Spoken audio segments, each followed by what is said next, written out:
অপেক্ষা। হুমায়ুন আহমেদ। উৎসর্গ। গানের পাখি ফিরোজা বেগম করকমলে। ঘর খুলিয়া বাহির হইয়া জ্যোৎস্না ধরতে যাই, আমার হাত ভর্তি চাঁদের আলো, ধরতে গেলেই নাই। First part.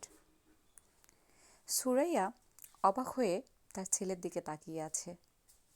ছেলের নাম ইমন। বয়স 5 বছর 3 মাস। মাথা ভর্তি কোঁকড়ানো চুল, লম্বাটে ধরনের মুখ। মাঝে মাঝে সেই মুখ কোনো এক বিচিত্র কারণে গোলগাল দেখায়। আজ দেখাচ্ছে। ইমন তার মায়ের বিস্মিত দৃষ্টির কারণ ধরতে পারছে না। সে ভ্রু কুঁচকে মায়ের দিকে তাকিয়ে আছে। ভ্রু কুঁচকানোর এই বদভ্যাস সে পেয়েছে তার বাবার কাছ থেকে। ইমনের বাবা হাসানুজ্জামান অতি তুচ্ছ কারণে ভ্রু কুঁচকে ফেলেন। সেই কুঁচকানো ভ্রু সহজে মসৃণ হয় না।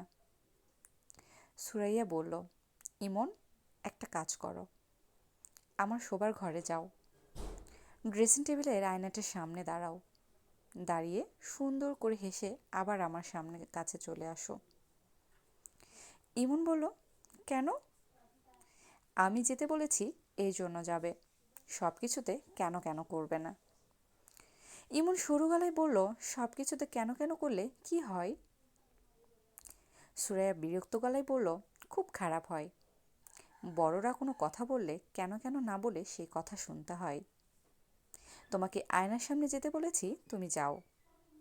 আয়নার সামনে দাঁড়িয়ে খুব সুন্দর করে হাসবে, মনে থাকে যেন। হাসলে কি হবে? হাসলে খুব মজার একটা ব্যাপার হবে। ইমন আয়নার দিকে যাচ্ছে। খুব যে আগ্রহের সঙ্গে যাচ্ছে তা না। আয়নার সামনে দাঁড়িয়ে হাসলে মজার কিছু হবে বলে তার মনে হচ্ছে না। বড়রা যে প্রায় অর্থহীন কথা বলে এই সত্য সে ধরতে শুরু করেছে। ইমন আয়নার সামনে গেল, ঠোঁট টিপে ভ্রু কুঁচকে নিজের দিকে তাকিয়ে রইল। মা হাসতে বলেছেন, না হাসলে মজার কিছু ঘটবে না। কাজে সে সামান্য হাসল, এত সামান্য যে ঠোঁট পর্যন্ত ফাঁক হলো না। মজার কিছু ঘটল না, ঘটবে না তা সে জানত। বড়রা ছোটদের ভুলবার জন্য মিথ্যে কথাও বলে। ইমন আয়নার সামনে থেকে সরে গেল, রওনা হলো তার দাদির ঘরের দিকে। মিথ্যা কথা বলায় মার কাছ থেকে তার এখন আর যেতে ইচ্ছে করছে না। সে ঠিক করলো মায়ের সামনে দিয়ে সে দাদির ঘরে যাবে, তবে মার দিকে সে ফিরে তাকাবে না। শুধু শুধু আয়নার সামনে দাঁড় করানোয় মার উপর তার রাগ লাগছে। সুরাইয়া মিথ্যা কথা বলেনি। ইমন যদি আয়নার সামনে দাঁড়িয়ে হাসতো তাহলে সত্যি মজার একটা ব্যাপার ঘটত। ইমন দেখতে পেত তার সামনের পাটির একটা দাঁত পড়ে গেছে। সামান্য একটা দাঁত পড়ে যাওয়ার জন্য তার চেহারা গেছে পাল্টে, তাকে চেনা যাচ্ছে না। সুরাইয়া আগ্রহ নিয়ে বারান্দায় অপেক্ষা করছে। এই বুঝি ছেলের বিকট চিৎকার শোনা যাবে, মা, আমার দাঁত পড়ে গেছে, মা, আমার দাঁত পড়ে গেছে। সেরকম কিছুই হলো না। ছেলেকে গম্ভীর ভঙ্গিতে বারান্দায় আসতে দেখা গেল। মার সামনে দিয়ে সে যাচ্ছে, অথচ সে তার মার দিকে ফিরে তাকাচ্ছে না। সুরাইয়া ডাকলো, এই বেটা, এই। ইমন মায়ের ডাক সম্পূর্ণ অগ্রাহ্য করে ঢুকে গেল দাদির ঘরে। সুরাইয়ার মনটা খারাপ হয়ে গেল। এই ছেলে কি পুরোপুরি তার বাবার মতো হয়ে যাচ্ছে? রোবট মানব। কোনো কিছুতে কোনো আগ্রহ নেই, কৌতূহল নেই, বিস্মিত হওয়ার ক্ষমতা নেই। প্রথম দাঁত পড়া যে কোনো শিশুর জন্য বিরাট রোমাঞ্চকর অভিজ্ঞতা, অথচ ইমন কেমন যেন নির্বিকার। দাদির ঘরে ঢোকার আগে ইমন তার ছোট চাচার ঘরের সামনে দাঁড়ালো। ছোট চাচাকে তার বেশ ভালো লাগে। ছোট চাচা বড় মানুষ হলেও বড়দের মতো না। ছোট চাচার ঘরের দরজা খোলা। তিনি ইমনকে দেখে ডাকলেন, এই যে মিস্টার স্ট্রংম্যান, শুনে যা। ইমনের তখন আর কারো ঘরে ঢুকতে ইচ্ছে করছিল না। সে রওনা হলো দাদির ঘরের দিকে। ইমনের ছোট চাচা ফিরোজ ঘর থেকে বের হলো। সুরাইয়ার কাছে গিয়ে হাই তুলতে তুলতে বলল, ভাবি, একটু চা খাওয়াও তো। ফিরোজের বেশ কদিন ধরে জ্বর চলছে, তার চোখ লাল। শেভ করছে না বলে খোঁচা খোঁচা দাড়িতে তাকে ভয়ঙ্কর লাগছে। অসুখ বিসুখ তাকে খুব কাবু করে। এই কদিনের জ্বরে সে শুকিয়ে চিমসা হয়ে গেছে।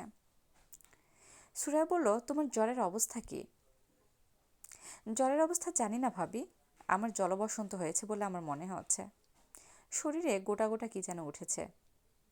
বলো কি, চিকেন পক্স হয়েছে? ফিরোজ হাসি মুখে বলে, হয়েছে, এবং আমি অত্যন্ত গুরুত্বপূর্ণ একটা সিদ্ধান্ত নিয়েছি, সেটাও জলবসন্তের মতোই ভয়াবহ। আমি এমএ পরীক্ষা দিচ্ছি না ভাবি। ড্রপ দিচ্ছ? ড্রপ টপ না, পড়াশোনার পাঠ শেষ করে দিলাম। এমএ পাস বেকার শুনতে খুব খারাপ লাগে, বিএ পাস বেকার শুনতে তত খারাপ লাগে না। শখানেক টাকা দিতে পারবে ভাবি? দিতে পারলে দাও। অসুখ নিয়ে কোথায় বের হবে? ফিরোজ গম্ভীর মুখে বলল, সব বন্ধু বান্ধবের বাসায় যাব। এমএ পরীক্ষা যে ফোন দিচ্ছি না এই খবরটা দেব, এবং জলবসন্তের জীবাণু ডিস্ট্রিবিউট করে আসব। ওরা বুঝবে কত ধানে কত চাল। ভাবি শোনো, চা যে আনবে শুধু liquor, no milk no sugar. আচ্ছা থাক, চা লাগবে না। লাগবে না কেন? চা খাবো ভেবে কেমন বমি বমি লাগছে। চায়ের বদলে টাকা দাও। 100 না পারলে 50, 50 না পারলে 20। সুরাই শান্ত গলায় বলল, টাকা আমি দিচ্ছি, তুমি আমার কথা শোনো, কোথাও বের হইও না, শুয়ে রেস্ট নাও। কয়েকদিন আগে জন্ডিস থেকে উঠেছ। ফিরোজ শোবার ঘরের দিকে চলে গেল। বিছানায় শুয়ে থাকার জন্য গেল না, কাপড় বদলাবার জন্য গেল। 4 দিন ঘর থেকে বের হতে না পেরে তার দম বন্ধ হয়ে আসছে। নিঃশ্বাস ফেলার জন্য তাকে বাইরে যেতেই হবে। জলবসন্তের জীবাণু ডিস্ট্রিবিউটের ব্যাপারেও সে রসিকতা করছে না। সে আসলেই ঠিক করে রেখেছে, সব বন্ধুবান্ধবের সঙ্গে দেখা করবে, যতদূর সম্ভব ঘষাঘষি করে আসবে। আকলিমা বেগমের ঘর থেকে তার এবং ইমনের হাসির শব্দ আসছে। ইমন হাসতে হাসতে প্রায় ভেঙে পড়ে যাচ্ছে, হেসকির মতো উঠছে। সুরাইয়া ভ্রু কুঁচকে ফেলল। তার কোনো কথাই তো ছেলে এমন করে হাসে না। শাশুড়ি ঘরে এমন কি ঘটল যে হাসতে হাসতে ছেলের হেসকি উঠে গেল? বাচ্চারা বাচ্চাদের সঙ্গ পছন্দ করবে, 70 বছরের একজন বৃদ্ধার সঙ্গ তার এত পছন্দ হবে কেন? সুরাইয়ার সবচেয়ে যেখানে আপত্তি তা হচ্ছে তার দাদির সঙ্গে তার থেকে গ্রাম্য কথা শিখে যাচ্ছে। আকলিমা বেগম বিশুদ্ধ নেত্রকোনার ভাষায় কথা বলেন। বিছুনায় না বাউদে, অর্থাৎ পাখা এনে বাতাস করো, জাতীয় অদ্ভুত ভাষা। শিশুরা অদ্ভুত ভাষাটাই সহজে গ্রহণ করে। ইমন এর মধ্যে তার দাদির কাছ থেকে বিকট বিকট কিছু শব্দ শিখেছে। খুব স্বাভাবিকভাবে সে শব্দগুলি বলে, আর সুরাইয়া আতঙ্কে অস্থির হয়। এই তো কয়েকদিন আগে ইমন খুব স্বাভাবিকভাবে বলল, ব্যথা করছে। সুরাইয়া বলল, কোথায় ব্যথা করে? পেটে? ইমন বলল, না, পেটে না। তাহলে কোথায়? ইমন ভ্রু কুঁচকে বলল, পুন্দে ব্যথা। সুরাইয়া হতভম্ব। পুন্দে ব্যথা মানে? এটা কোন ধরনের ভাষা? সুরাইয়া প্রায় কেঁদে ফেলার উপক্রম করল। এই ছেলে কী সব ভাষা শিখেছে? ইমন সরু চোখ করে মার দিকে তাকিয়ে আছে। তার কোথাও কোনো ব্যথা নেই, সে একটা নতুন শব্দ শিখেছে। মার উপর সেই শব্দের প্রভাব লক্ষ্য করছে, বুঝতে পারছে প্রভাব ভয়াবহ। কাজে এই শব্দ তাকে আরও ব্যবহার করতে হবে। সুরাইয়ার শাশুড়িকে এসব নিয়ে কিছু বলতে পারছে না। তিনি যদি স্থায়ীভাবে তাদের সঙ্গে থাকতেন তাহলে সুরাইয়া অবশ্যই বলতো। তিনি প্রতি বছর মাসখানেকের জন্য ছেলের কাছে থাকতে আসেন। সম্মানিত একজন অতিথিকে নিশ্চয় মুখের উপর বলা যায় না, আপনি আমার ছেলেকে আজে বাজে ভাষা শেখাবেন না। তিনি যখন পান খেয়ে মেঝেতেই পিক ফেলেন তখন তাকে বলা যাবে না, মা, আপনি পানের পিক মেঝেতে না ফেলে বেসিনে ফেলবেন। তার শাশুড়ির যে ব্যাপারটা সুরাইয়ার অসহ্য লাগে তা হচ্ছে তিনি শাড়ির নিচে ব্লাউজ টাউজ কিছুই পরেন না। তার নাকি দম বন্ধ লাগে। সুরাইয়া লক্ষ্য করেছে ইমন কৌতূহলী চোখে তার দাদুর আদুল গায়ের দিকে তাকিয়ে থাকে। এই বয়সের বাচ্চাদের কৌতূহল থাকে তীব্র। ইমন যে তার দাদুর ঘরে যাবার জন্য এত ব্যস্ত, এটাও তার একটা কারণ হতে পারে। এখন বাজছে 11টা। ফিরোজ জ্বর নিয়ে বের হয়ে গেছে। মনে হচ্ছে সে তার এমএ পরীক্ষা সত্যি দেবে না। ফিরোজের এ একটা ব্যাপার আছে, হাসি তামাশা করেও যা বলে তাই। সুরাইয়া গম্ভীর মুখে বারান্দায় দাঁড়িয়ে আছে। তার হাতে ক্রিমের একটা কৌটা, কৌটায় ইমনের দাঁত। দাঁতটা সুরাইয়া সকালবেলায় বিছানা ঠিক করতে গিয়ে পেয়েছে। এবং অতি মূল্যবান বস্তুর মতো কৌটায় ভরে রেখেছে। ইমন নিশ্চয়ই দাঁতটা পেয়ে খুব খুশি হবে। একটা বস্তু নিজের শরীরের অংশ ছিল, এখন নেই। ব্যাপারটার মধ্যে বিরাট নাটকীয়তা আছে। ইমন তার দাদির ঘর থেকে বের হচ্ছে না। আকলিমা বেগম ডাকলেন, বৌমা, হুই না যাও। সুরাইয়া তার শাশুড়ির দরজার সামনে দাঁড়ালো। তার মনটাই খারাপ হয়ে গেল। কি বিশ্রী ব্যাপার! আকলিমা বেগমের শরীরের উপরের অংশে আজ কোনো কাপড় নেই। শাড়ির উপরের অংশটা তিনি কোমরে প্যাঁচ দিয়ে পেরে আছেন। আকলিমা বেগম হাসি মুখে বললেন, কারবার দেখছ? ইমন্নার দাঁত পইড়া গেছে। সুরাইয়ার গা কাটা দিয়ে উঠল। ইমন্না? ইমন্না আবার কি? তার ইমন কি কাজের ছেলে যে তাকে ইমন্না ডাকতে হবে? বান্দরটারে কি সুন্দর লাগতাছে দেখো। বান্দর আবার ফোকলা দাঁতে হাসে। ও বান্দর, তুই হাসিস কেন? ইমন্না বান্দর হাসে, ভ্যাক ভ্যাকাইয়া হাসে। ইমন কি হাসবে? আকলিমা বেগম হেসে হেসে নিচেই কুটি কুটি হচ্ছেন। তিনি পা লম্বা করে মেঝেতে হেলান দিয়ে বসেছেন। ইমন বসে আছে তার ছড়ানো পায়ের উপর। তিনি মাঝে মাঝে পা নাড়ছেন। ইমনের আনন্দ তাতে উতলে উঠছে। আকলিমা বেগম হাসি মুখে ছড়া কাটলেন।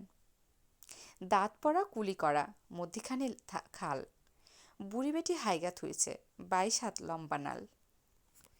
এবার হাসার পালা ইমনের। এমন মজার ছড়া মনে হয় সে তার ইহজীবনেও শোনেনি। সুরাইয়া কঠিন গলায় বলল, ইমন, আসো তো। আকলিমা বেগম বললেন, থাউক না, খেলতাছে খেলুক, তুমি তোমার কাম করো। ওই মন না, দাঁতের ফাঁক দিয়া স্যাপ ফেল দেখি। ইমন দাঁতের ফাঁক দিয়ে পিস করে থুতু ফেলল। সেই থুতু পড়ল তার দাদির গায়ে। তিনি হেসে কুটি কুটি হচ্ছেন। তার নাতিও হেসে ভেঙে পড়ছে। আনন্দে রাত যেন বান ডেকেছে। সুরাইয়া তাকালো ছেলের দিকে। ছেলে চোখ বড় বড় করে মাকে দেখছে। সুরাইয়ার বুকের ভেতর হঠাৎ মোচড় দিয়ে উঠল। আহারে, ছেলেটাকে কি সুন্দর লাগছে! সত্যি সত্যি কাঁচা হলুদ গায়ের রং। সুরাইয়া নিজে এত ফর্সা না, তার বাবাও না। ছেলে এমন গায়ের রং পেল কোথায়? দাঁত পড়ায় ছেলের চেহারা আজ আরও সুন্দর হয়ে গেছে। দাঁত পড়া ছেলেটার অদ্ভুত মুখটায় ক্রমাগত চুমু খেতে ইচ্ছে করছে। শাশুড়ির পায়ের উপর থেকে ছেলেটাকে জোর করে ধরে নিয়ে এলে কেমন হয়? খুব ভালো হয়, কিন্তু সম্ভব না। সুরাইয়া চলে এলো। তার ইচ্ছা করছে ইমনের বাবার অফিসে একটা টেলিফোন করতে। টেলিফোন করাও সমস্যা, তাদের টেলিফোন নেই। বাড়িওয়ালার বাসা থেকে টেলিফোন করতে হয়। বাড়িওয়ালা বাসায় থাকলে কিছু বলেন না, কিন্তু তিনি বাসায় না থাকলে তার স্ত্রী খুব বাঁকাভাবে কিছু কথা শুনিয়ে দেয়। তাছাড়া কারণে অকারণে টেলিফোন করা ইমনের বাবা পছন্দ করে না। হাসানুজ্জামান অনেকবার বলেছে, এক্সট্রিম এমার্জেন্সি ছাড়া টেলিফোন করবে না। আমার টেলিফোন আমার টেবিলে থাকে না, বড় সাহেবের টেবিলে থাকে। ওনার সামনে এসে কথা বলতে হয়। উনি মুখের দিকে তাকিয়ে থাকেন, খুব অস্বস্তি লাগে। টেলিফোনে ইমনের বাবার সঙ্গে কথা বলতে সুরাইয়ার খুব ভালো লাগে। তার গলাটা টেলিফোনে সম্পূর্ণ অন্যরকম শোনা যায়। খুবই আন্তরিক লাগে। মনে হয় গম্ভীর ধরনের একজন মানুষ মায়া মায়া গলায় কথা বলছে। সুরাইয়ার একটা ছেলে মানুষের স্বপ্ন হচ্ছে কোনো একদিন তাদের টেলিফোন আসবে এবং সে তখন রোজ 1 ঘন্টা করে ইমনের বাবার সঙ্গে কথা বলবে। মানুষটা বিরক্ত হোক বা রাগ হোক, কিছুই যায় আসে না, সে কথা বলবেই। ছেলের দাঁত পড়ে যাওয়া নিশ্চয়ই কোনো এক্সট্রিম এমার্জেন্সি না। টেলিফোনে এই খবর দিলে ইমনের বাবার রেগে যাওয়ার সম্ভাবনা আছে, তবে রাগটা সে প্রকাশ করবে না। যত রাগই হোক, মায়া মায়া করে কথা বলবে। ফিরোজের জল বসন্ত এটাও দেবার মতো খবর না। সে MA পরীক্ষা দেবে না এটাও বলা যেতে পারে। অনেক কিছুই তো আছে বলার মতো। অবশ্যই আরেকটা অত্যন্ত গুরুত্বপূর্ণ খবর আছে, সেই খবরটা টেলিফোনে দেওয়া যাবে না। সব খবর কি আর টেলিফোনে দেওয়া যায়? সুরাইয়া টেলিফোন করা ঠিক করল। ভারী এবং রাগী গলার এক ভদ্রলোক টেলিফোন ধরলেন। কাকে চাই? এমনভাবে বললেন যেন কাউকে চাওয়াটা শাস্তির যোগ্য অপরাধ। সুরাইয়া হসকচিয়ে গিয়ে বোকার মতো বলল, দয়া করে ইমনের বাবাকে দিন। ইমনের বাবার নামটা জানতে পারি? সুরাইয়া লজ্জিত গলায় নাম বলল। ভদ্রলোক বললেন, আপনি ধরে থাকুন, লাইন্স ট্রান্সফার করে দিচ্ছি। তার প্রায় সঙ্গে সঙ্গে ইমনের বাবা মায়া মায়া গলায় বলল, কে সুরাইয়া? কেমন আছো? সুরাইয়ার এত ভালো লাগলো যে চোখে প্রায় পানি এসে গেল। সে বোকার মতো বলে বসল, এখনো আসছো না কেন? অফিস ছুটি হোক তারপর আসবো। শোনো, ইমনের দাঁত পড়ে গেছে, উপরে পাটির দাঁত। তাকে যে কি অদ্ভুত দেখাচ্ছে। তার কি দাঁত পড়ার মতো বয়স হয়েছে? 6 বছরে দাঁত পড়ে, ওর 5 বছর 3 মাস। ও আচ্ছা। তোমার ভাইয়ের গায়ে গোটা গোটা কি যেন উঠেছে, ওর ধারণা জলবসন্ত। সে জলবসন্ত নিয়েই বাইরে গেছে। ও আচ্ছা। আমাকে বলছিল সে এমএ পরীক্ষা দেবে না। নিশ্চয়ই ঠাট্টা করছে। আমার কাছে ঠাট্টা বলে মনে হয়নি। আচ্ছা শোনো, এই যে হঠাৎ টেলিফোন করলাম, রাগ করনি তো? না, রাগ করবো কেন? টেলিফোন করাটা তো কোনো ক্রাইম না। তোমার বড় সাহেব, উনি কি তোমার দিকে তাকিয়ে আছেন? উনি তাকে থাকবেন কি করে? টেলিফোন তো আমার টেবিলে, আমাকে টেলিফোন দিয়েছে। বলো কি, কবে দিয়েছে? গত সপ্তাহে। ডিরেক্ট লাইন না, পিবিএক্স লাইন। গত সপ্তাহে টেলিফোন দিয়েছে, তুমি আমাকে বলনি কেন? এটা কি বলার মতো কোনো ব্যাপার? অবশ্যই বলার মতো ব্যাপার। আশ্চর্য, তুমি এরকম কেন? আমাকে কিছুই বলো না। আচ্ছা শোনো, তুমি আমাকে ফোনে একটা কার্ড করিয়ে দেবে। আমি রোজ তোমাকে টেলিফোন করব। সুরাইয়া শুনল ইমনের বাবা হাসছে। আজ কিন্তু অনেকক্ষণ তোমার সঙ্গে কথা বলবো, তোমার কাজ থাকুক আর যাই থাকুক। সুরাইয়া, আজ 4টার সময় আমাদের একটা মিটিং আছে। আমাকে সেই মিটিংয়ের ফাইল তৈরি করতে হবে 3টার মধ্যে। কাজেই তোমাকে টেলিফোন রাখতে হবে। সুরাইয়া দুঃখিত গলায় বলল, ও আচ্ছা। আমি এক কাজ করি, আজ সকাল সকাল চলে আসি, তারপর কোনো একটা স্টুডেন্ট নিয়ে গিয়ে ইমনে একটা ছবি তুলে রাখি। বড় হয়ে দেখলে মজা পাবে। আচ্ছা। সুরাইয়া, রাখি। ইমনের বাবা টেলিফোন রেখে দিল। সুরাইয়া তারপরও বেশ কিছু সময় টেলিফোন কানে ধরে রাখল। পো পো শব্দ হচ্ছে। শব্দটা শুনতে এমন খারাপ লাগছে। আর কাউকে কি টেলিফোন করা চাই? ছেলের দাঁত পড়েছে, এই খবরটা নিশ্চয়ই অন্যকে দেবার মতো না। বড় ভাইজানকে কি খবরটা দেব? সুরাইয়া মনস্থির করতে পারছে না। তার বড় ভাই জামিলুর রহমান শুকনা ধরনের মানুষ, নিজের ব্যবসা ছাড়া অন্য কিছুই বোঝেন না। তিনি কোনো কিছুতে বিরক্তও হন না বা আনন্দিতও হন না। সুরাইয়া ভাইজানের বাড়িতে টেলিফোন করল। জামিলুর রহমান টেলিফোন ধরলেন এবং গম্ভীর গলায় হ্যালো বলার বদলে বললেন, কে? সুরাইয়া বলল, ভাইজান, আমি সুরাইয়া। কি ব্যাপার? না কিছু না, এমনি খবর নেওয়ার জন্য টেলিফোন করলাম। আপনারা ভালো আছেন? হ্যাঁ। ভাবি, ভাবি ভালো আছেন? হ্যাঁ। ইমনের আজ একটা দাঁত পড়েছে। ও আচ্ছা। মিতুর কি দাঁত পড়েছে? মিতুর বয়স তো ইমনের কাছাকাছি। ইমনের 2 মাসের ছোট। মিতুর দাঁত পড়েনি। জানি না তো। আপনার শরীর ভালো আছে ভাইজান? হু। হুজুমের যে হজমের যে সমস্যা ছিল, সমস্যা মিটেছে? না, আছে। সুরাইয়া, এখন রাখি। আমাকে একটু পুরনো ঢাকায় যেতে হবে। তোর একদিন চলে আসিস, জামাইকে নিয়ে আসিস, তোর শাশুড়িকেও নিয়ে আসিস। সুরাইয়া কিছু বলার আগেই তিনি টেলিফোন রেখে দিলেন। সুরাইয়া তারপর টেলিফোন কানে কানে দিয়ে রাখল। পো পো শব্দ হচ্ছে, মন খারাপ করা শব্দ। তারপরও আজ কেন জানি শব্দটা শুনতে ভালো লাগছে। মানুষের জীবনে এক একটা দিন এক এক রকম হয়ে আসে। কোনো কোনো দিন মন খারাপ হওয়ার মতো ব্যাপার ঘটলেও মন খারাপ হয় না, বরং মন ভালো হয়ে যায়। আজ মনে হয় সেরকম একটা দিন। ব্যাপারটা কি? রাত 11টা বাজে, ইমনের বাবা এখনও আসছে না। সুরাইয়া প্রাণপণ চেষ্টা করছে দুশ্চিন্তা না করতে। যেদিন সকাল সকাল বাড়ি ফেরার কথা থাকে সেদিনই দেরি হয়, এটা জানা কথা। তার কোনো বন্ধু হয়তো তাকে বাসায় ধরে নিয়ে গেছে, তার ছেলের জন্মদিন বা এই জাতীয় কিছু। রাতে না খাইয়ে ছাড়বে না। খাওয়া দাওয়া শেষ করে গল্প করতে দেরি হচ্ছে। সুরাইয়া বারান্দায় হাঁটাহাঁটি করছে। একবার ফিরোজের ঘরে উকি দিল। ফিরোজও ফিরেনি। তাকে নিয়ে দুশ্চিন্তা করার কিছুই নেই, সে প্রায়ই রাত বিরেতে বাড়ি ফেরে। একবার ফিরেছিল রাত 3টায়। কিন্তু ইমনের বাবা তো কখনো এত দেরি করে না। সত্যিকারে কোনো বিপদ হয়নি তো? বড় শহরে বিপদগুলিও হয় বড় বড়। কোনো কারণ ছাড়াই হঠাৎ গন্ডগোল লেগে যায়। গাড়ির কাঁচ ভাঙা হতে থাকে, ককটেল ফুটতে থাকে। একসময় পুলিশের গাড়ি আসে। বেশিরভাগ সময়ই পুলিশরা গাড়ি থেকে নামে না। যদি নামে তাহলে নিরীহ মানুষরা যারা সাথে পাচেও নেই তাদের দিকে হুঙ্কার দিয়ে ছুটে যায়, লাঠি পেটা করে। মাথা ফাটিয়ে দেয়। যেদিন কোথাও কোনো গণ্ডগোল থাকে না সেদিন ফুটপাতে ট্রাক উঠে পড়ে। এই অদ্ভুত শহরে নিশ্চিন্ত হয়ে ফুটপাত দিয়েও হাঁটার উপায় নেই। আজ কি শহরে কোনো গণ্ডগোল হচ্ছে? পত্রিকায় তো কিছু লেখেনি। পত্রিকাটা অবশ্য সুরাইয়ার ভালো মতো পড়া হয়নি। এখন বারান্দায় বসে পত্রিকাটা পড়া যায়, এতে সময়টা কাটবে। সুরাইয়ার কেন জানি মনে হচ্ছে রাত 12টা বাজার সঙ্গে সঙ্গে ইমনের বাবা আসবে। তার আবার যা মনে হয় তাই হয়। সুরাইয়া পত্রিকা নিয়ে বসল।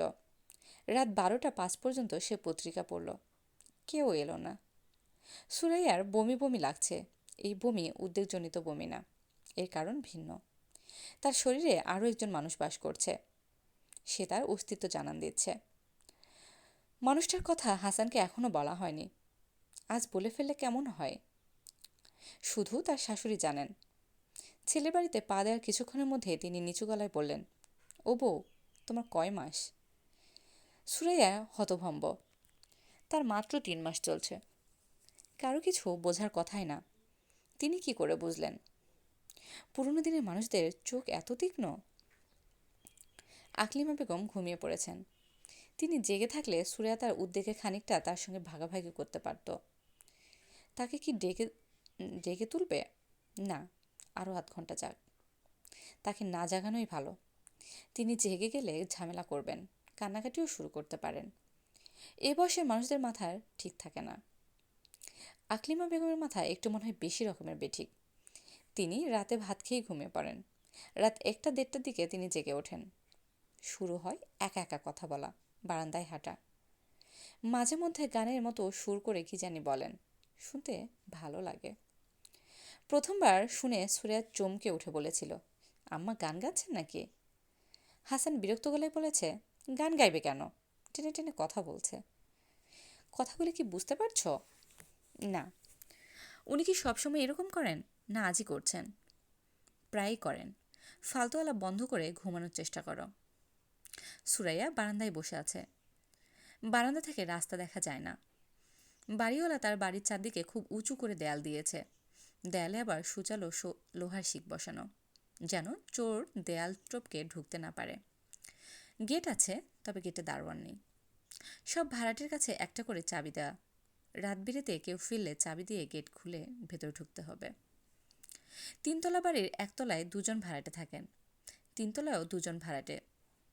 2তলার সবটা নিয়ে থাকেন বাড়িওয়ালা। এদের কারোর সঙ্গে সুরাইয়ার কোনো যোগ নেই। যোগ থাকলে ভালো হতো। আজ এই বিপদের সময় এদের কাছে ছুটে যাওয়া যেত। বিপদে তারা কি করতো না করতো সেটা পরের কথা। সুরাইয়াদের পাশের ডান দিকের ফ্ল্যাটে থাকেন আব্দুল মজিদ সাহেব। বেটেখাটো মানুষ, গাট্টা গাট্টা চেহারা, মুখে সবসময় পান। সকালে যখন ব্রিফকেস হাতে নিয়ে বের হন তখন ভুরভুর করে চদ্দার গন্ধ পাওয়া যায়। সুরাইয়ের সঙ্গে দেখা হলে থমকে দাঁড়ান, অকারণে গলা খাকারি দেন। তার চোখের দৃষ্টি গা বেয়ে নামতে থাকে। ভয়ঙ্কর ব্যাপার। সুরাইয়ার কয়েকবার ইচ্ছে করেছে বলে, আপনি এভাবে তাকান কেন? এভাবে তাকাবেন না। আমি নিতান্তই ভদ্র মেয়ে বলে কিছু বলছি না। কোনো একদিন কঠিন কোনো মেয়ের পাল্লায় পড়বেন। সে উলের কাঁটা দিয়ে আপনার চোখ গেলে দেবে। বিপদ যত বড়ই হোক, আব্দুল মজিদ সাহেবের কাছে যাওয়া যাবে না। কোথাও কি টেলিফোন করা যায়? বাড়িওয়ালা সকাল সকাল ঘুমিয়ে পড়লেও তাদের ছোট মেয়েটা এবার এসএসসি পরীক্ষা দিচ্ছে। বলতে গেলে প্রায় সারা রাত জেগে পড়ে। দরজায় ধাক্কা দিলে সে দরজা খুলে দেবে। কোথায় টেলিফোন করবে? ভাইজানের বাড়িতে? তাকে কি বলবে? ভাইজান 10টার ভেতর ঘুমিয়ে পড়েন। একবার ঘুমিয়ে পড়লে তাকে জাগানো নিষেধ। ভয়ঙ্কর বিপদ। এই কথা বললে তাকে হয়তো ডেকে দেবে। তিনি সব শুনে হাই তুলতে তুলতে বলবেন, এত রাতে কোথায় খোঁজ করবে? সকাল হোক। তাছাড়া পুরুষ মানুষেরা 1-2 রাত বাইরে থাকবেই। অফিসে? অফিস কি কেউ এত রাত পর্যন্ত 1টা পর্যন্ত খোলা থাকে? হাসপাতালে? অ্যাক্সিডেন্ট করে কেউ হাসপাতালে ভর্তি হয়েছে কিনা জানতে চাওয়া। নাম হাসানুজ্জামান, বয়স 32। পরনে চেক ফুল শার্ট, খয়েরি প্যান্ট, পায়ে স্যান্ডেল, চোখে কালো ফ্রেমের চশমা, গায়ের রং ফর্সা, দেখতে সুন্দর, হালকা পাতলা। টেলিফোনে তার গলার স্বর খুবই মিষ্টি। সুরাজ চমকে উঠল। ছি ছি, এসব সে কি ভাবছে? হাসপাতালের কথা মনে আসছে কেন? মানুষটা হাসপাতালে কেন যাবে? কুচিন্তা মনে আসে ঠিক না। যে চিন্তা মনে আসে তাই হয়। ভালো কোনো চিন্তা মনে আনতে হবে, সুন্দর কোনো চিন্তা। বৌমা, বারান্দায় এসে বসে আছো কেন? সুরাইয়া উঠে দাঁড়ালো। আকলিমা বেগমের ঘুম ভেঙেছে। তিনি বারান্দায় চলে এসেছেন। বাকি রাতটা বারান্দায় হাঁটাহাঁটি করে এবং গান গেয়ে কাটাবেন। সুরাইয়া বলল, আম্মা, ও এখনো ফেরেনি। রাত কত হয়েছে? 2:05। রাত তো মেলা হয়েছে। জি। তুমি ভাত খাইছো? জি না। যাও, তুমি গিয়া ভাত খাও। চিন্তার কিছু নাই। পুরুষ মানুষ 2-1 রাত দেরি করেই। এটা নিয়ে চিন্তার কিছু নাই। বন্ধুবান্ধবের বাড়িতে গেছে, তাস খেলতেছে। ও তাস খেলে না মা। খেলে না বইলা যে কোনোদিন খেলবো না এমন কোনো কথা নাই। বিলাই আর পুরুষ মানুষ এই দুই জাতের কোনো বিশ্বাস নাই। দুইটাই ছোকছোকানি জাত। যাও, ভাত খাইতে যাও, আমি বসতেছি। যাও কইলাম। সুরাইয়া রান্নাঘরের দিকে রওনা হলো। রান্নাঘরে না যাওয়া পর্যন্ত তার শাশুড়ি একটা বিষয় নিয়ে কথা বলতে থাকবেন। ভাত খাও, ভাত খাও। গ্রামের মানুষদের কাছে ভাত খাওয়াটা অত্যন্ত গুরুত্বপূর্ণ ব্যাপার। ইমনকে রাতে খাওয়ানোর সময় সুরাইয়ার প্রচণ্ড খিদে পেয়েছিল। খিদের যন্ত্রণায় নাড়ি পাক দিচ্ছিল। এখন একেবারেই খিদে নেই, বরং বমি বমি ভাব হচ্ছে। 1 গ্লাস লেবুর শরবত বানানো যায়। ঘরে আর কিছু থাকুক বা না থাকুক, লেবু আছে। ইমনের বাবা লেবু ছাড়া ভাত খেতে পারে না, গরম ভাত ছাড়া খেতে পারে না। পাতে যখন ভাত দেওয়া হবে তখন সেই ভাতে ফ্যান মাখা থাকতে হবে। ফ্যান ভাত থেকে ধোঁয়া উঠতে হবে। এমন গরম ভাত মানুষ কপ কপ করে কিভাবে খায় কে জানে। সুরাইয়া চুলা ধরালো। রাতের বেলা হাসান যখন বলে ভাত বাড়ো, খিদে লেগেছে, তখনই সে চুলা ধরিয়ে আধা পট চাল দিয়ে দেয়। হাসানের হাত মুখ ধুয়ে টেবিলে খেতে আসতে আসতে চাল ফুটে যায়। আজকের অবস্থা ভিন্ন। ভাত রাধা থাকুক, কিছু একটা নিয়ে ব্যস্ত থাকা। ভাত রাধেও তো কিছু সময় যাবে।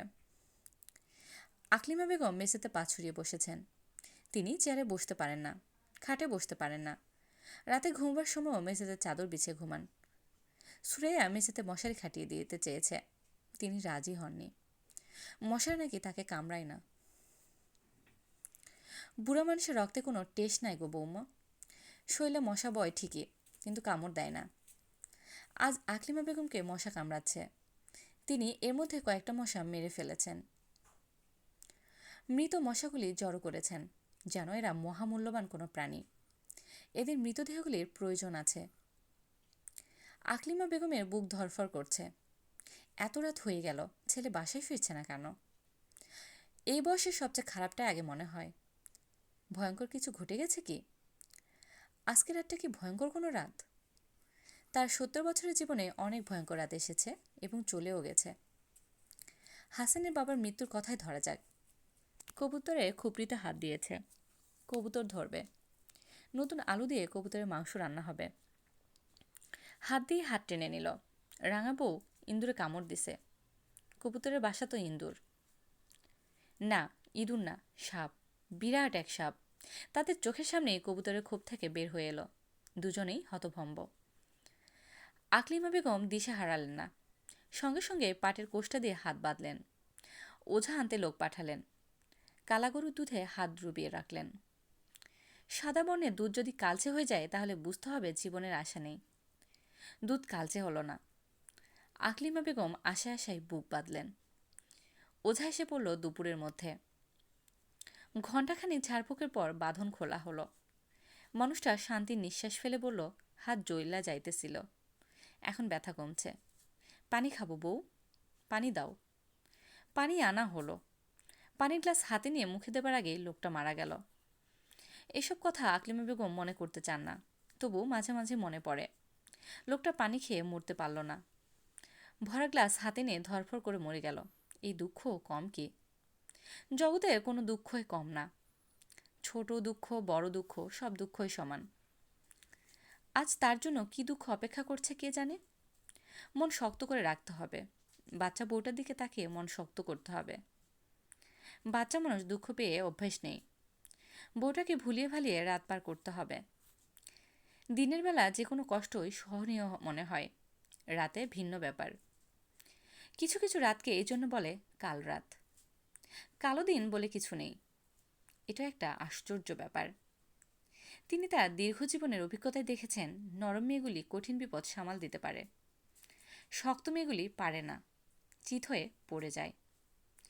এই শক্তের একটা গ্যারাইমা নাম আছে, চিত শক্ত। আম্মা, চা নেন।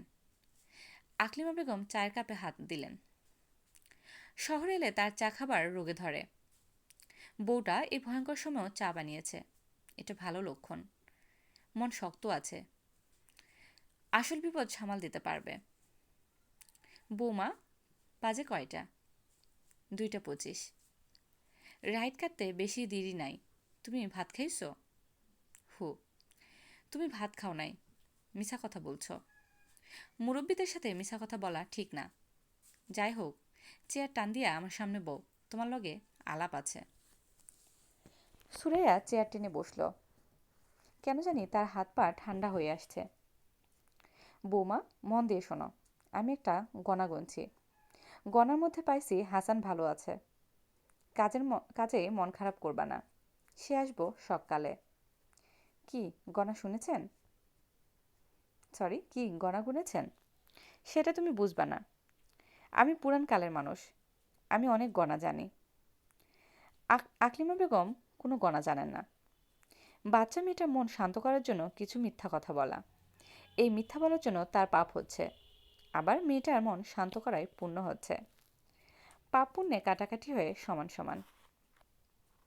ইমন জেগে উঠেছে, কাঁদছে, তাকে বাথরুম করাতে হবে। সুরাইয়া ছেলের কাছে চলে গেল। আকলিমা বেগম আরাম করে চায়ের কাপে চুমুক দিচ্ছেন। ছেলে ফিরছেন না, এই দুশ্চিন্তা এখন আর তার মাথায় নেই।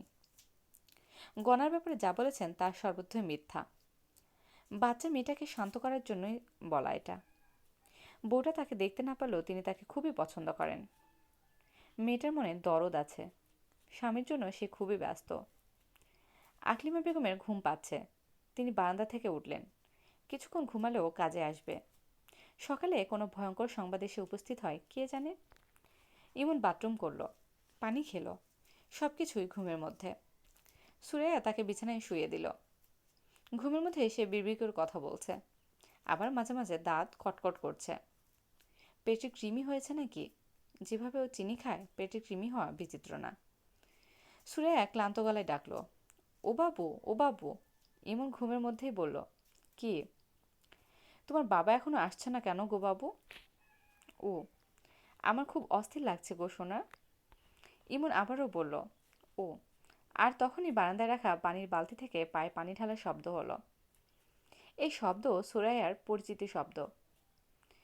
ইমনের বাবা বাইরে থেকে এলে প্রথম যে কাজটা করে, বালতি থেকে পানি নিয়ে পায়ে ঢালে। তার জন্য বালতি ভর্তি পানি এবং একটা মগ বারান্দায় রাখা থাকে। সুরাইয়ার শরীর ঝিমঝিম করছে। ছুটে গিয়ে যে দেখবে সে শক্তিও তার নেই। বারান্দায় যেতে ভয় লাগছে। গিয়ে যদি দেখে সে না, ইমনের দাদি নামাজে অজু করছেন।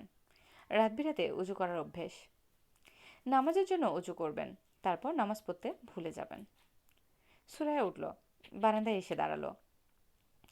ইমনের বাবা না, ফিরোজ। বালতি থেকে পানি নিয়ে পানি ঢালছে। ফিরোজ বলল, কি হয়েছে ভাবি, এভাবে তাকিয়ে আছো কেন? সুরাইয়া জবাব দিতে পারল না, তার মাথা ঘুরে উঠল। সে হাত বাড়িয়ে দেয়াল ধরতে চেষ্টা করল, ধরতে পারল না। ফিরোজ ছুটে এসে ধরে ফেলার আগেই মেঝেতে পড়ে গেল। ইদানিং ফিরোজের একটা সমস্যা হচ্ছে, রিকশায় চড়তে পারে না। রিকশায় চললেই মনে হয় কাত হয়ে রিকশা পড়ে যাবে, সে ছিটকে পড়বে রিকশা থেকে। তাকে রাস্তা থেকে টেনে তোলার আগে পেছনে সমগ্র বাংলাদেশ 7 টন লেখা একটা ঘাতক ট্রাক তাকে চাপা দিয়ে চলে যাবে। মৃত্যুর আগ মুহূর্তে সে পটপট জাতীয় মুড়ি ভাজার মতো শব্দ শুনবে। শব্দটা ট্রাকের চাকার নিচে তার মাথার খুলি ভাঙার শব্দ। মৃত্যুর আগের মুহূর্তে যে গন্ধ তার নাকে ঢুকবে, সেই গন্ধটা হলো পেট্রোলের গন্ধ এবং ট্রাকের চাকার গন্ধ। শেষ দৃশ্য হিসেবে দেখবে ট্রাকের মাডবোর্ড। ফিরোজ বুঝতে পারছে তার মানসিক কিছু সমস্যা হচ্ছে।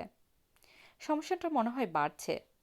রিকশায় উঠে সে সারাক্ষণ পিছনের দিকে তাকিয়ে থাকে। এই বুঝি ট্রাক এলো। বিদেশে এ জাতীয় সমস্যা হলে লোকজন আতঙ্কে অস্থির হয়ে সাইকিয়াট্রিস্টের কাছে চলে যেত। বাংলাদেশে এর চেয়ে ভয়াবহ সমস্যা নিয়ে লোকজন সুস্থ স্বাভাবিক মানুষের মতো ঘোরাফেরা করে, সে যেমন করছে। ফিরোজের ধারণা সে পুরোপুরি না হলেও অস্বাভাবিক একজন মানুষ যে রিক্সা পছন্দ করে না। তারপরও প্রায় সারাদিনই রিক্সার উপর থাকে, রিক্সা ভাড়া করে ঘন্টা হিসেবে। সারাদিনের জন্য ভাড়া করলে সস্তা পাওয়া যায়। সূর্যোদয় থেকে সন্ধ্যা পর্যন্ত ভাড়া 200 টাকা। দুপুরের খাবার, বিকেলের নাস্তা এবং মাঝে মধ্যে চা এই 200 টাকার বাইরে। এর মধ্যে বেশ কয়েকবার ফিরোজ সারাদিনের জন্য রিক্সা ভাড়া করেছে, আজও করেছে। গত কয়েক মাস ধরে তাকে বিচিত্র সব জায়গায় অদ্ভুত অদ্ভুত সময় যেতে হচ্ছে। আজ দুপুর 2টোয় এক ভদ্রলোকের সঙ্গে সে দেখা করবে। ভদ্রলোকের নাম রাকিব। তিনি নাকি থিওসফিক্যাল সোসাইটির সদস্য, বিখ্যাত মিডিয়াম। হারানো মানুষ সম্পর্কে অনেক কিছু বলতে পারেন। অনেকের অনেক হারানো ছেলেপুলে সম্পর্কে নির্ভুল সংবাদ দিয়েছেন। ভদ্রলোক ফ্রড না, কারণ তিনি টাকা পয়সা নেন না। তবে ফ্রড না হলেও বিরক্তিকর মানুষ তো বটেই। কয়েকদিন পর পর আসতে বলেন এবং অদ্ভুত অদ্ভুত সময় আসতে বলেন। দুপুর 2টা, বিকাল 3:30। ভদ্রলোক কথা বলতে পছন্দ করেন। সব কথাবার্তায় পরকাল, মন্ত্রতন্ত্র, ভূতপ্রেত বিষয়ক। দুপুরবেলা ভূতপ্রেতের কথা শুনতে ভালো লাগে না। ফিরোজ গম্ভীর মুখে শুনে যায়। গরজটা তার। গত কয়েক মাসে ফিরোজের কিছু অভিজ্ঞতা হয়েছে। তার ধারণা এই অভিজ্ঞতা না হলেও কোনো ক্ষতি ছিল না। প্রথম অভিজ্ঞতা হলো, মানুষের মূল্য খুবই সামান্য। 10,000 টাকা হারিয়ে গেলে 20 বছর পরেও সেই টাকার শোক মানুষ কাতর হয়। মানুষ হারিয়ে গেলে 20 দিন পরই তো আমরা মোটামুটিভাবে তাকে ভুলে যাওয়ার চেষ্টা করি। দ্বিতীয় অভিজ্ঞতা হচ্ছে, হারানো মানুষ খুঁজে বের করার কোনো পদ্ধতি বাংলাদেশে নেই। থানায় গেলে পুলিশ অফিসার বিরক্ত মুখে বলেন, জিডি এন্ট্রি করুন, বলে তিনি হাই তোলেন। মানুষ হারানোর সংবাদ পুলিশের কাছে হাই তোলার মতো ব্যাপার। ফিরোজ থানার সেকেন্ড অফিসারের হাই অগ্রাহ্য করে জিডি এন্ট্রি করিয়েছিল। তারপর জিজ্ঞেস করেছিল, এখন কি? সেকেন্ড অফিসার বিস্মিত হয়ে বললেন, এখন কি মানে? জিডি এন্ট্রি করানো হলো, এখন আপনারা কি করবেন? আমরা অ্যাকশন নেব। কি অ্যাকশন নেবেন? কি অ্যাকশন নেব সেটা তো আমাদের ব্যাপার, আপনার কিছু না। ফিরোজ অত্যন্ত বিনয়ের সঙ্গে বলল, আমি আসলে জানতে চাচ্ছি নিখোঁজ মানুষের বিষয়ে আপনারা কি করেন? সর্বথানায় ইনফর্ম করা হয়। তারপর? তারপর মানে? সব থানায় আপনারা জানালেন, তারপর থানাগুলি থেকে কি করা হয়? সেকেন্ড অফিসার বিরক্ত হয়ে বললেন, সত্যি কথা জানতে চান? কিছুই করা হয় না। কিছু করা হয় না? কি করা হবে? আপনার কি ধারণা থানার স্টাফ হারিকেন জ্বালিয়ে আপনার ভাইকে খুঁজতে বের হবে? খুন, ধর্ষণ, ডাকাতি দেখে এরা কুল পায় না, মানুষ খুঁজে বেড়াবে কখন? তাহলে মানুষ নিখোঁজ হলে আমরা থানায় খবর দেই কেন? রেকর্ডের জন্য দেই। একটা রেকর্ড থাকলো। থানার রেকর্ডের গুরুত্ব অনেক বেশি। এই রেকর্ড থেকে অনেক গুরুত্বপূর্ণ জিনিস বের হয়ে আসে। এমনও তো হতে পারে যে আপনি আপনার ভাইকে খুন করে ডেড বডি গুম করে থানায় এসে জিডি এন্ট্রি করালেন, ভাই মিসিং। হতে পারে না? জি না, হতে পারে না। আপনার কাছে হতে পারে না, কিন্তু অনেকের কাছে হতে পারে। আমার চাকরি বেশি দিন হয়নি, এর মধ্যে এ ধরনের কেস গোটা দশেক দেখেছি। বলেন কি? খুব বেশি দুশ্চিন্তা করবেন না। অল্প বয়সী মেয়েটা হারিয়ে গেলে টেনশনের ব্যাপার থাকে। মেয়েরা বোথ্রেলে চলে যায়, বিদেশে চলে যায়। যৌনকর্মী হিসেবে বিদেশে বাংলাদেশি মেয়েদের সুনাম আছে। কি বলছেন এসব? শুনতে খারাপ লাগছে। সত্যি কথা শুনতে সবসময় চিরতার পানির মতো লাগে। চিরতার পানি খেয়েছেন? না খেলে খাবেন। রবীন্দ্রনাথ ঠাকুর খেতেন। শরীরের জন্য খুবই ভালো। শরীরটা ভালো রাখুন। Health is wealth. তাহলে আমি কি ধরে নেব? আপনারা আমাকে আমার নিখোঁজ ভাই সম্পর্কে কিছু করবেন না? কিছুই ধরে নেবেন না। একটা ভালো উপদেশ দিয়ে শুনুন। ভাইয়ের ছবি দিয়ে পত্রিকায় বিজ্ঞাপন দিতে থাকুন। চালু পত্রিকাগুলোতে প্রতিদিন বিজ্ঞাপন দিন। খবরদার কোনো পুরস্কার ঘোষণা করবেন না। পুরস্কার ঘোষণা করেছেন কি মরেছেন, জীবন অতিষ্ঠ হয়ে যাবে। ভালো একটা উপদেশ ফি ছাড়া আপনাকে দিলাম। গত কয়েক মাসে ফিরোজের অন্যতম প্রধান কাজ হয়েছে উপদেশ শোনা এবং প্রতিটি উপদেশ মানার চেষ্টা করা। পত্রিকায় বিজ্ঞাপন দিয়েছে 15 দিনে, শুরুতে প্রতিদিন, তারপর সপ্তাহে একদিন, তারপর একটি পত্রিকায় প্রতি 15 দিনে একবার। শুধু দেশি পত্রিকা না, একজনের উপদেশ শুনে কলকাতায় আনন্দবাজার এবং স্টেটসম্যানেও বিজ্ঞাপন দিয়েছে।